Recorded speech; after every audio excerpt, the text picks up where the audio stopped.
Hi all you lovely kings, queens, and in-betweens, and welcome back to the channel. My name is Elaine, and today I'm going to be recapping Season 1 of Call of the Night. This is part 1 of this series, which will cover episodes 1 through 3. Now, without any further ado, we're going to dive into episode 1. After shutting down a classmate's love confession like a pro at emotional dodgeball, 14-year-old Ko Yamori spirals into a moody existential crisis. Sleep? Never heard of her. Instead, he starts taking late-night strolls like a tiny noir protagonist with no case to solve, until he runs into a mysterious, slightly chaotic woman named Nazuna. She sizes him up in 5 seconds flat and diagnoses him with a classic case of, "Your life's boring, and you know it." Determined to help, she spends the night hanging out with Yamori before whisking him off to her apartment for a very unconventional sleep study, one where they share a bed and she casually sucks his blood. Don't worry, it's not weird. Okay, it's a little weird. Ko, playing dead in the most awkward way possible, finds out she's a vampire, and surprise, his blood is apparently 5-star cuisine. When he finally confronts her, Nazuna explains that no, he won't turn into a vampire from one bite. He'll need to fall in love with her first. Then she'd have to bite him. It's kind of like Twilight, but with more sweatpants. Embarrassed by her own vampire love rulebook, she cracks open a cold one. Ko, meanwhile, processes this emotional rollercoaster like any teen boy would, with intense brooding and big decisions. Not exactly thrilled by the idea of going back to his boring, daylight-filled life, Ko decides he's finally found something that makes his heart beat faster, besides blood loss. He asks Nazuna if they can keep hanging out, hoping that maybe, just maybe, he'll fall in love and get the vampire upgrade himself.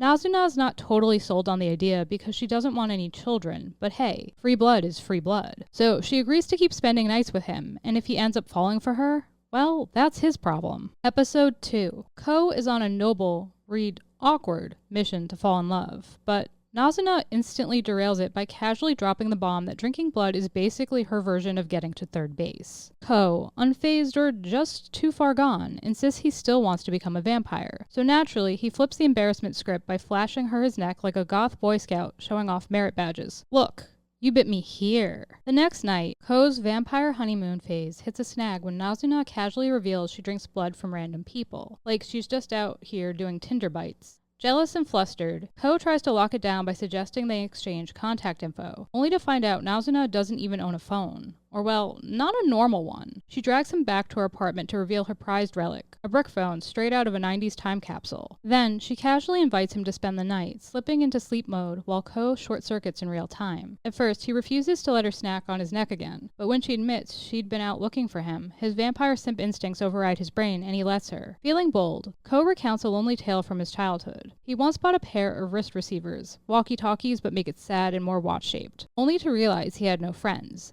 He hid one out in the wild, and eventually someone picked it up, but he never had the nerve to reach out. So now, channeling his inner rom-com protagonist, he buys another set and gives Nazuna one to use. They mess around with the wrist receivers like tiny undercover spies, whispering top-secret nonsense and dramatically hitting buttons.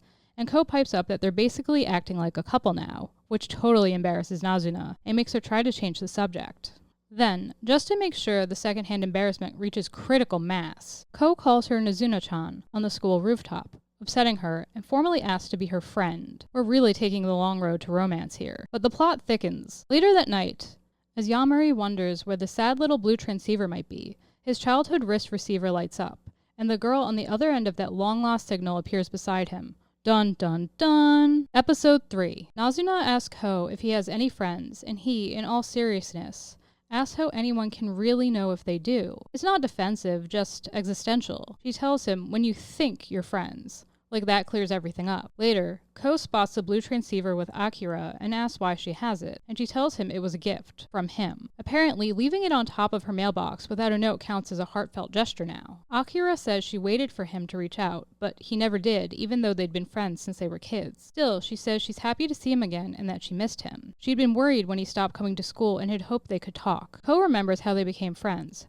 How Akira invited him to play with the other kids, and when he said no, she just stayed behind to look at bugs with him instead. No judgment, just him, her, and whatever insect happened to crawl by. The next day, Nazuna teases him about sneaking off to see another girl, and when he reacts like someone who just got caught with contraband in his backpack, she knows she's right. He meets with Akira again, but Nazuna shows up mid-hangout like it's a sitcom and immediately starts poking fun. Then, to really drive the point home, she drinks his blood in front of Akira to prove that no, they're not dating. They're just doing very intimate vampire things with no no labels. Later, at a cafe, Akira asks Ko why he lets Nazuna drink his blood, and he avoids the question like it's math class. Instead, he says school makes him miserable. She tells him she feels the same way and asks if he'll come back with her because it'll make the experience better for her. He says nothing. After Nazuna formally introduces herself, again, right after making a public meal out of him, they leave. Ko asks if she's mad, and she tells him to figure it out, which is basically the emotional equivalent of being handed a test with no study guide. Eventually, Ko calls Nazuna to apologize for seeing Akira behind her back and for upsetting her.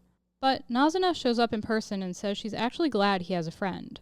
What bothered her was that he never answered Akira's question about school. Ko says he didn't know how to tell her the truth, that he wants to fall in love so he can become a vampire, which is not exactly the kind of thing you blurt out over coffee. Then Nazuna notices blood on his lip, leans in, and drinks it, effectively kissing him. Ko freezes. That definitely wasn't in the How to Be a Good Human Friend handbook. As she departs, she casually calls him her human friend, leaving him completely confused, because human friends don't usually kiss you and vanish into the night. And there you have it, my Call of the Night Season 1 recap Part 1, which covered episodes 1 through 3. What did you think of my recap? Did I leave anything out? Let me know down below in the comments. I always like to know what you lovely kings, queens, and in-betweens think. And if you like what you saw here today, please smash that like button until it's blue, subscribe, ring that bell so you always know what's up, and I'll catch you all in the next one. Bye guys!